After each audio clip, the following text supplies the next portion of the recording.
हरिओम। एक कदम उजाले की ओर से मैं प्रीति आप सभी का स्वागत करती हूँ। कहते हैं कि हमारा काम हमारी पहचान बना भी सकता है और बिगाड़ भी सकता है। तो आइए हिडन ट्रेजर में सुनते हैं आज की कहानी। एक बार एक कारपेंटर जो कि घर बनाने में माहिर होता है, काफी घर बना चुका होता है और अब उसके मन में आता है कि अब उसे घर लौट जाना चाहिए और बाकी का जीवन अपने परिवार के साथ आराम से बिताना चाहिए। ऐसा विचार करके वो ठेकेदार के पास जाता है और ठेकेदार से कहता है कि सर, मैंने जीवन में बहुत काम किया, लेकिन अब मैं आराम करना चाहता हूँ। ठेकेदार उसके व्यवहार से, उसके काम से बड़ा ही खुश रहता था, सो उसकी बात मान लेता है। बोला ठीक है, कोई बात नहीं, लेकिन तुम जाते जाते मेरा एक आखिरी काम करोगे? ये कारपेंटर बोलता है कि बोलिए। तब वो ठेकेदार उसे कुछ पैसे देता है और कहता है कि तुम जाते जाते एक आखिरी घर और बना जाओ। बोला ठीक है। कुछ लकड़ियां खरीदी जाती हैं घर बनाने के लिए। अब ये कारपेंटर के मन में यही भाव रहता है कि मैं जल्दी से इस काम को खत्म करूं और अपने परिवार के साथ मौज से रहूं। जल्दीबाजी में वो लकड़ियों का चुनाव भी ठीक से नहीं करता, जैसे तैसे अनमने मन से लकड़ियों का चुनाव करता है।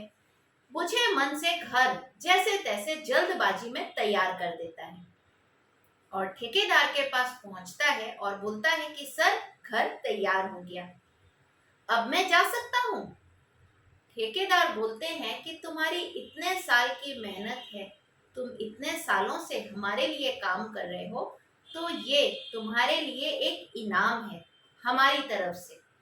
तुम्हें अब उस छोटे से घर में रहने की कोई आवश्यकता नहीं है।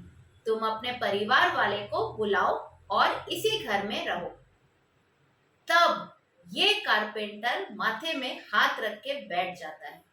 सोचता है कि मैंने कितने सुंदर सुंदर घर बनाए, लेकिन इस घर को मैंने जैसे तैसे बुझे मन से बना दिया। कितना खराब काम किया मैंने।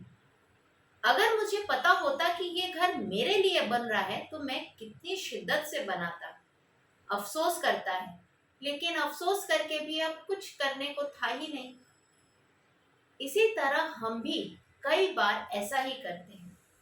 जब काम प्राय खत्म होने को आता है, तब हम अनमने मन से उसे जैसे तैसे कंप्लीट करने का प्रयास करते हैं और वो काम उसी कारण कई बार बिगड़ भी जाता है।